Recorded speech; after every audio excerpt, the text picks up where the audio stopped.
भीमरूपी महारुद्रा वज्र हनुमान मारुति वनारी अंजनी सूता रामदूता प्रभंजना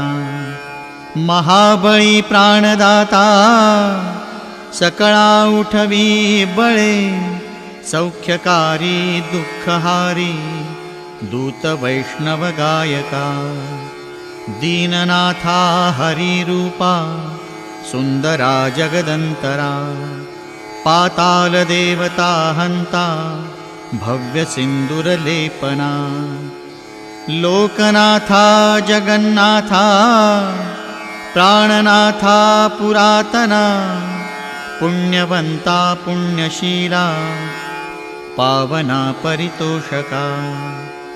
ध्वजांगे उचली बाहो आवेशे लोटला पुढे काळाग्नी काळरुद्राग्नी देखता कापती भये ब्रह्मांडे मायली नेणो आवळे दंतपंगती नेत्राग्नी चालिल्या ज्वाळा भ्रुकुटी ताठिल्या बळे पुच्छते मुरडिले माथा किरीटी कुंडले बरी सुवर्णकटिका सोटी घंटा किंकिणी नागरा ठकारे पर्वतायसा नेटका सडपातळू चपळांग पाहता मोठे महाविद्युल्लते परी कोटीच्या कोटी उड्डाणे झेपावे उत्तरेकडे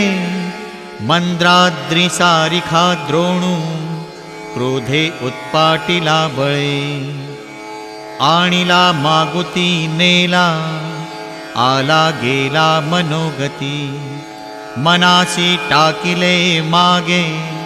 गतीसी तुलना नसे अणुपासून ब्रह्मांडा येवढा होत जातसे तयासी तुलना कैसी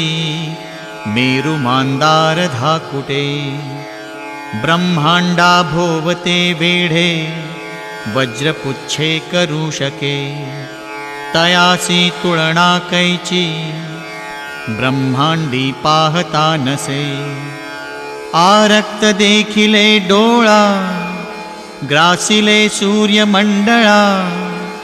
वाढता वाढता वाढे भेदिले शून्य मंडळा धनधान्य पशुवृद्धी पुत्र पौत्र समग्रही पावती रूप विद्यादि स्तोत्र पाठे करुनिया भूत प्रेत संबंधादि रोग व्याधि समस्तहि नासती तूटती चिंता आनंदे भीमदर्शने हे धरा पंधरा श्लोकी लाभली शोभली बरी दृढदेहो निस्संदेहो संख्या चंद्रकळा गुणे रामदासी अग्रगणू कपिकुळासी मंडणू रामरूपी अंतरात्मा दर्शने दोष नासते इति श्रीरामदासकृतं संकटनिरसनं मारुतिस्तोत्रं सम्पूर्णम्।